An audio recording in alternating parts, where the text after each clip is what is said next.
Welcome to Conversations from the Ground Up. My name is Gracie Frizzell, and today we are here with Dax Moreton and Levi Price of Arvest. They do commercial and ag lending, and we're super excited to be here with them. So just kind of get started on, just tell us about how you got into Arvest, your role there, and how y'all got into lending. You bet, I'll kick it off. As Gracie said, my name is Dax Moreton. I'm the community bank president for West Washington County, and I take care of Lincoln, Prairie Grove, Farmington, West Fork, and Elkins. And I've been doing that for the last 25 years as far as commercial lending goes. I've been in this role for about the past 5. Started in banking after I got out of college. I graduated from college with a degree in agribusiness from Arkansas Tech. Played baseball down there for 4 years and come home and decided I was just going to be on the farm.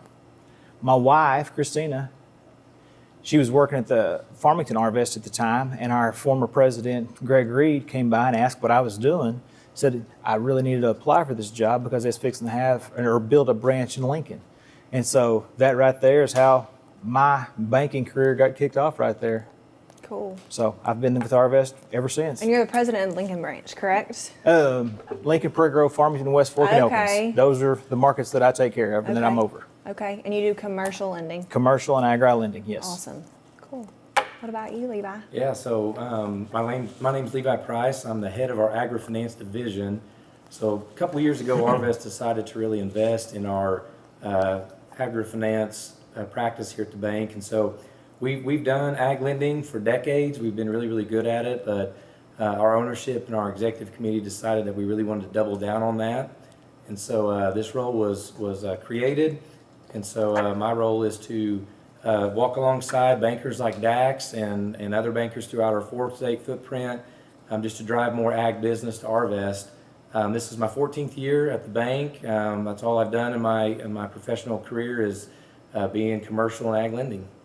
Awesome. So obviously we're at your place right now in your shop. Mm-hmm. It's a pretty cool setup here.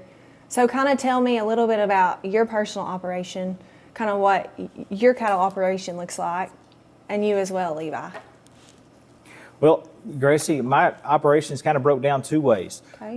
Me and my wife have an operation, as well as we help take care of our family farm as well.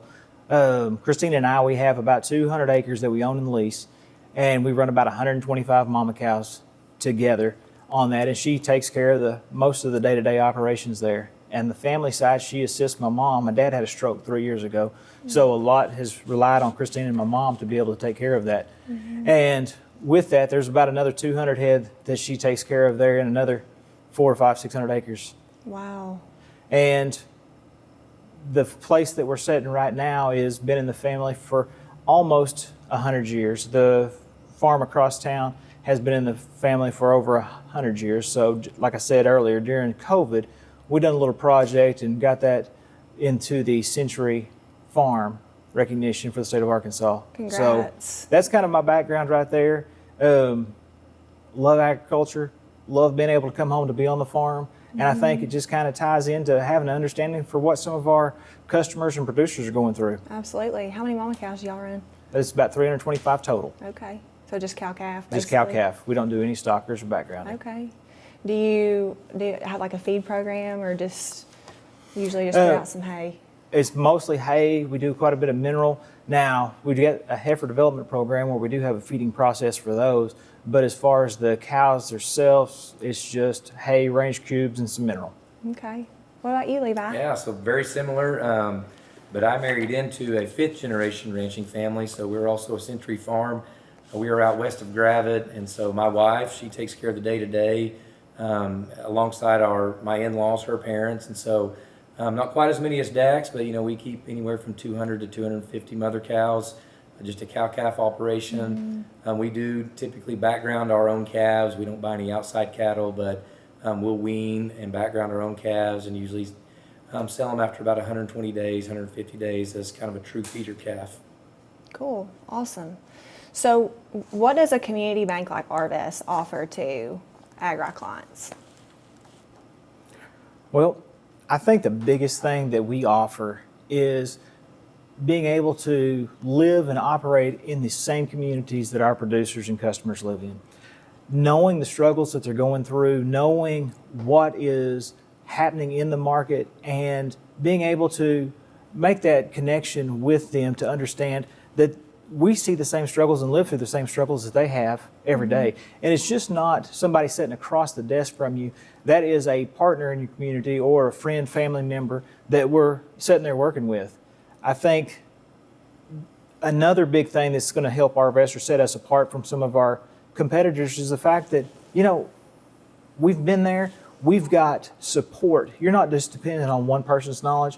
This entire division that Levi has stood up for the bank is been able to bring support and insight into these one-off situations to give us a lot greater knowledge to pull from to be able to make our lenders, our teams a little bit add depth to those teams to give them a better resource to pull from. Yep. Relationships when you're trying to expand an operation are super important. So kind of discuss how important it is. And you mentioned being able to sit down with the farmers and the people of Lincoln, West Fork, Prairie Grove, Farmington, and sit down with them and have a discussion with them, not only just in a business standpoint, but friend to friend, rancher to rancher. How important is that relationship before you even start looking into purchasing a farm or expanding your operation? Well, the relationship's the key component to everything right there, because that relationship's built well before that transaction ever occurs. Right. We want to be able to have these relationships with these individuals in these communities to be able to have these discussions. So whenever those opportunities arise inside their operation, that they're thinking of Arvest to be able to be there to be that partner to help them through, whether that be just a question and answer session, whether that be helping them develop some type of farm or business plan, or just giving them some scenarios as far as cash flows go to work through. Absolutely. How do you feel like these higher interest rates are impacting farmers around here right now? With the market, with the real estate market, how it is. I mean, we've got land and bigger tracts of land out this way going from anywhere to 11 to 13,000 on average per acre. You put on top of that the high interest rate. So how does that work? When you're looking to buy a property to farm, how does that work? Well, there's a lot to unpack there, so let's just start at the bottom and work up. First of all, let's talk through the high interest rates. Okay. The interest rates at this time, they are moving in a downward trend that what we're seeing and our economists are talking through. But generationally speaking, as far as Gen X, they've seen rates in this same form. Gen Z, millennials, that's completely new ground or new territory for them because they've never operated or borrowed in a high interest rate environment. We start talking about rates in the 7% range, 5 to 7%, that's not a bad historical rate as far as interest rates go. It's healthy. Yes. It's healthy. Yes. And to tell you the truth, it's probably a little bit healthier than the 2.5–3% that we saw during the COVID days. Sure. I mean, it's good for your savers. I mean, people that want to earn interest income on their deposits, and then it's still at a borrowing rate that's affordable. So it's a healthy. To me, it's a healthy range that we're in. So as for farmers and ag, kind of talked a little bit about these higher cattle prices because the cattle market's been out the roof for what, 8 months now? Would you say? If not a little longer. Yeah. So obviously that's good for the cattle producers in this area, but do you still feel like that is stable when trying to expand and grow your operation with the land values at the price that they are and the high interest rates? I think the land price is a challenge for Washington and Benton County. I mean, you're competing with developers, and so if you're a farmer, you're a rancher, and you're looking to make a return on the investment based on the price of the land, it is challenging. But this higher cattle market helps. Right. We're selling record calf crops this year, but I think that I don't think we can sugarcoat it that it is a challenging time just given the cost of the land and to your point, the interest rate that you have to pay on that. As a lender, is it easier to lend money with these cattle market prices like they are? How does it influence borrowing decisions for y'all? Well, I think the biggest thing for us is how long is it going to last as far as these higher prices on the Right. cattle market versus these higher real estate prices, because what we're seeing right now has kind of been a trend as far as increasing or appreciation in our real estate market. These cattle prices are a new thing, and is this going to be something that's going to be sustainable, or are we going to see some fluctuation in price? Right. With that, the only thing that we can do as far as from the financing standpoint is look for ways to help our producers protect those future positions. And I think that that's going to be a best practice to talk about being able to find some type of floor to create that margin for those customers out there to be able to figure out how much of a budget they have to operate on. So standard of practice in lending, and you mentioned like the fluctuations of the market. What kind of risk management tools do you feel like are going to become a standard practice in ag lending? I think particularly in the cattle business, we've already seen many of our producers adopt really sound risk management practices, either through hedging cattle, or most recently LRPs. So livestock risk protection has become very popular. It's partially subsidized by the government, so that premium to buy the LRP is more affordable than it's ever been. So when we're evaluating a new opportunity or a borrower that's looking to expand, we want to know what their risk practices are. What are they doing to mitigate those risks? And almost inevitably, all of them are using something. We have a few borrowers that don't maybe use price protection, but those are also borrowers that can maybe stomach, a fluctuation in the market price. But anyone that's borrowing money to look to, on a short-term repayment cycle, many, if not all, are using some sort of price protection. What is an LRP in simple terms, and how is it different than just regular herd insurance? So LRP is a market risk insurance, and so Okay. you're protecting against the future value of the livestock. Whereas herd protection is probably just like a casualty type risk, right? So if something were to happen, you have a mortality that happens in your herd, that's typically what that is. Whereas LRPs, you set a future floor on the market price of the cattle. Okay. That future floor is the biggest point right there.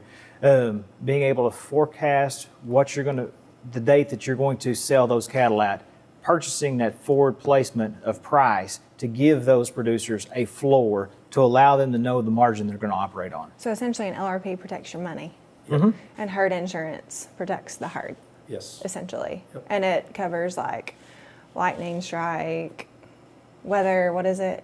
It's mostly catastrophic loss. Yeah. Yep. Okay. So when a cattle producer comes in, he's like, "Here's my LRP. Here's my plan." Does that make it easier for them to get money? Well, I guess to kind of talk through that from the very beginning of that, the customer comes in, they're going to give you their plan first. And that's what we need to know as far as what they're going to do, whether it's going to be cow-calf, whether that's going to be stocker and backgrounding, and what price they're going to buy in at, and how long are they going to hold those cattle, and what are they going to sell those cattle at as far as a future date as far as the weight goes. How many days is it going to take them to get there? Once they've got that taken care of, they're going to acquire those cattle. Once those cattle are acquired, the LRP is you have to have the cattle to be able to purchase that LRP. So Right. with that, you got to have the cattle, buy your LRP for your future placement of price to be able to kind of set your floor out there in the future. And then that's what we're working off of to try to mitigate our risk from the bank standpoint and maximize that potential customer's income. Okay. But anyone with a plan is a step ahead of the guy without a plan. Yeah. 100%. What do you feel like is more common that you see when you're when working with cattle producers? Is a regular loan or like a line of credit? What do you feel like works best? Well, we've got a couple things going on there. And the first part is, what are we going to use the funds for? Okay. Because if we're going to buy cattle as far as a cow-calf operation, that term loan is exactly what we need to do. We need to be having that loan set up on some type of amortization to build equity in that cattle herd. If we're going to be talking about backgrounding or a stocker operation, we need that line of credit to be able to buy and sell continuously there. And sometimes whenever we've got just real estate out there, it needs to either be amortizing if they are purchasing or acquiring that, or if they just have that real estate sitting out there and they need some type of operating line, we can then attach a line of credit to that real estate to collateralize it. So it depends on the use of the funds for the way that we structure it at the bank. Okay. Kind of switching gears, Northwest Arkansas is obviously growing rapidly. Do you think the next boom's going to be out in West Washington County? Obviously, Prairie Grove has taken off, exploded in the last 5 years. But do you feel like that's going to be out here in Lincoln, Summers? Well, you can drive back through Lincoln on the way back and you can see the progress that's happening there in that small community. Mm-hmm. We didn't know when progress would happen, but it has started to move west of Prairie Grove. Prairie Grove has absolutely exploded with the number of rooftops and houses they have there. Mm-hmm. Lincoln is just now getting a taste of that growth and how the infrastructure is going to hold up to that. Right now we've got 2 pretty significant developments going on in Lincoln. One's a 60 house development and the other one's probably somewhere in the neighborhood of 80. And so that's going to be that will be the most new construction in Lincoln in probably the last 10 to 15 years. Mm-hmm. So I would say the growth has come to Lincoln. Mm-hmm. Absolutely. Do you see people coming in for commercial loans, for agricultural loans? Do you see a flip in they're coming to look for development and they're coming to look for a loan for agriculture? You got pretty 2 distinct borrower, profiles Right. there. So like in the community markets, like where Dax serves, or where I am in Gravette or Siloam Springs, we get a mix of both. Mm-hmm. And so I think that's the benefit to Arvest too, is that someone like Dax, he can help you with your commercial needs and your ag needs. But I do think that those aren't typically the same people walking in asking for those requests. You're talking about 2 kind of totally separate profiles. Mm-hmm. What strategies do you feel like are the best and safest for landowners wanting to start an operation?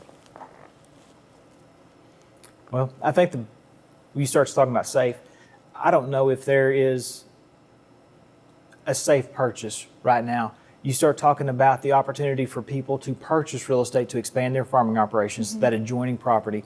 In rural America, those adjoining properties may only come up for sale once or twice in their lifetime. Mm-hmm. And they're also now competing with people looking to build homes. Right. I mean, COVID just showed one thing to Northwest Arkansas, that we have and we live in a very desirable area in the country.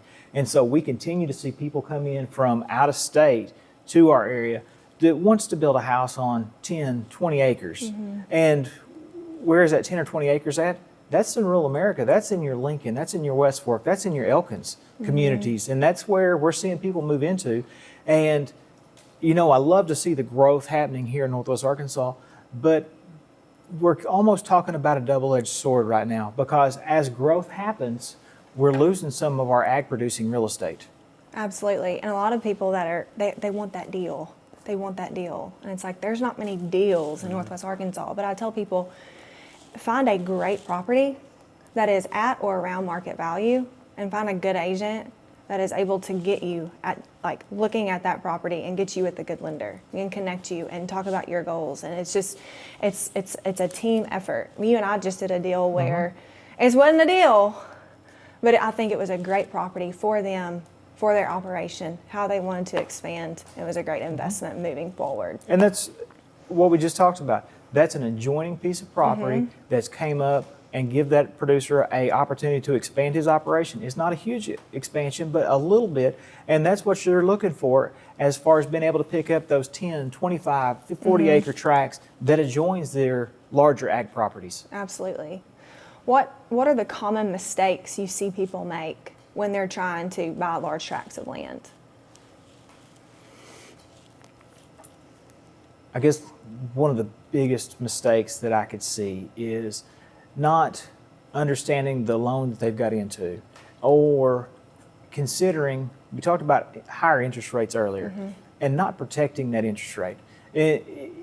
in the ag business, you've got a couple of things going for you. You are working on a margin all the time. You kind of know what your ceiling is, you know what your costs are. And so how can we make money off this margin right here? And how profitable is our operation?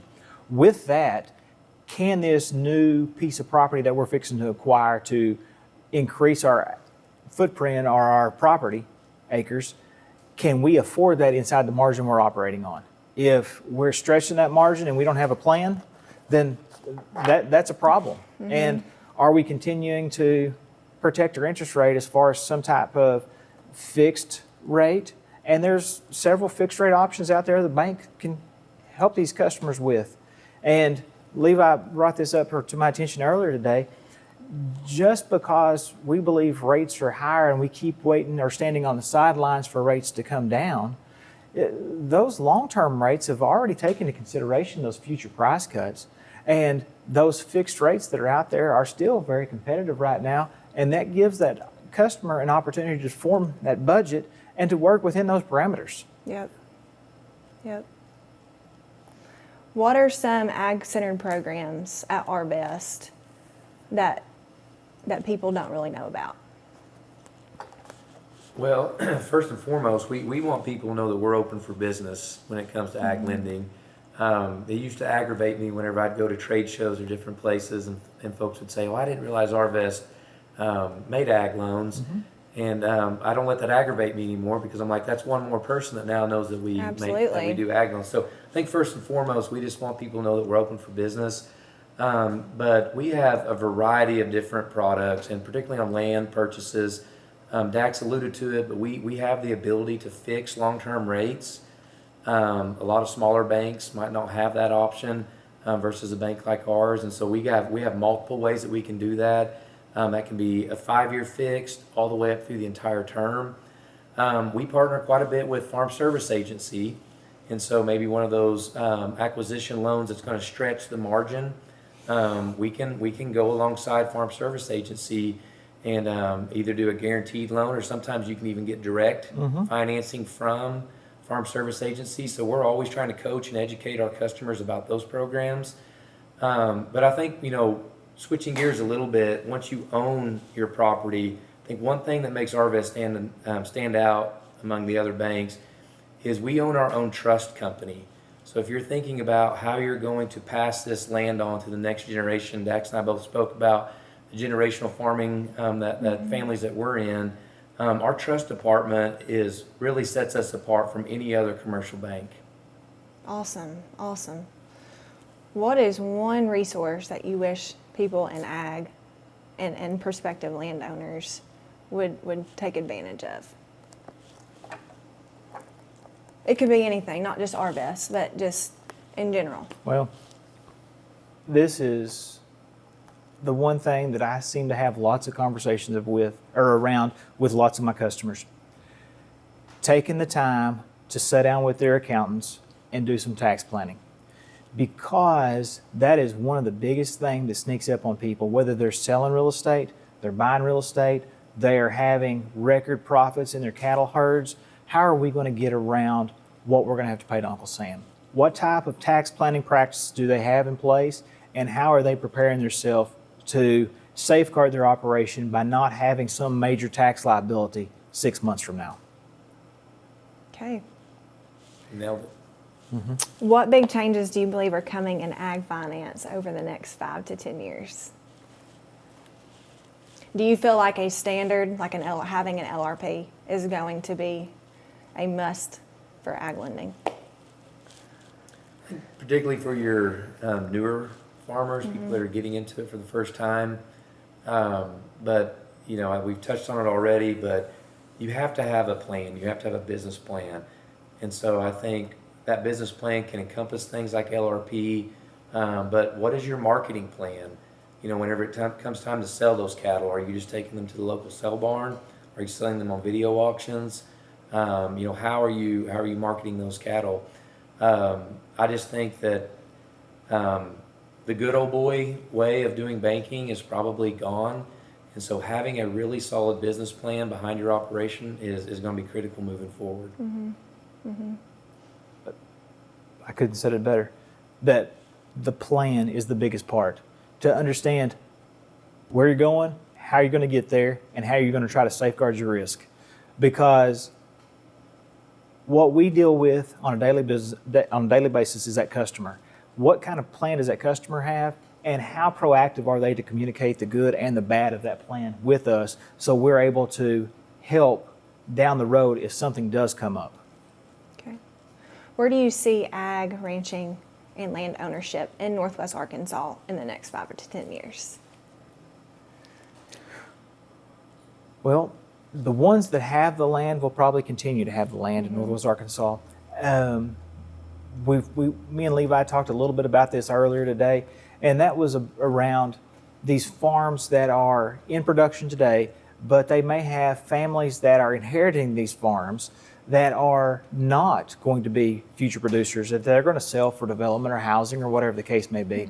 So we're probably experiencing, or going to experience, a little bit of shrinking in Northwest Arkansas in the next 10 to 20 years as far as what our ag production is. But there's also opportunities out there for these people that is exiting the agribusiness to be able to protect their investments, to maybe not misuse the sale of those funds and put those to work some other way through Arvest Wealth Management or our trust department, to be able to set them up and plan for whatever their next direction is. To answer your question, as opposed to talk all the way around it, I think we're going to see a whole lot less in the ag production in Northwest Arkansas, just because of how desirable our area is to the rest of the country. Right. And we've got the Walmart headquarters, and even out in this area, I feel like it's going to hit. But anything y'all want to add? Anything else? I do want to add one thing too. The Arvest, and thank you very much, Gracie, for giving us the opportunity to sit down with you today and do this. The one thing that I want to touch on, because the dollars that we loan out the door at Arvest are no different than our competitors' dollars. The difference are the relationships with our bankers and our customers. The Arvest bankers are in your communities, they are in your school, they're in your grocery stores, in your church, in your ball game. They're part of your communities. Those relationships that those teams at Arvest work to build with their customer base is next to, that's what makes Arvest great right there. The people within inside the doors, the products and services that we offer, to be able to give these customers the competitive advantage to go out there in the marketplace and do business and be successful. That's what we want to continue to build on with Arvest. We want our customers to be successful in every transaction that we do with them, because we're in business because they're in business. Absolutely. Absolutely. And I just think the level of expertise that we bring to the table, Dax and I touched on, our personal farming operations that we have. So I think we come to it knowing what it's like to be a rancher.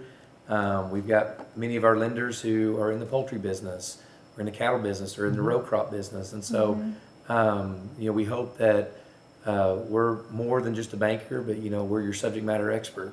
Absolutely. You bet. Guys, thank y'all so much for being here. And we appreciate you. And thanks for tuning in. Conversations from the Ground Up with Gracie Frizzell.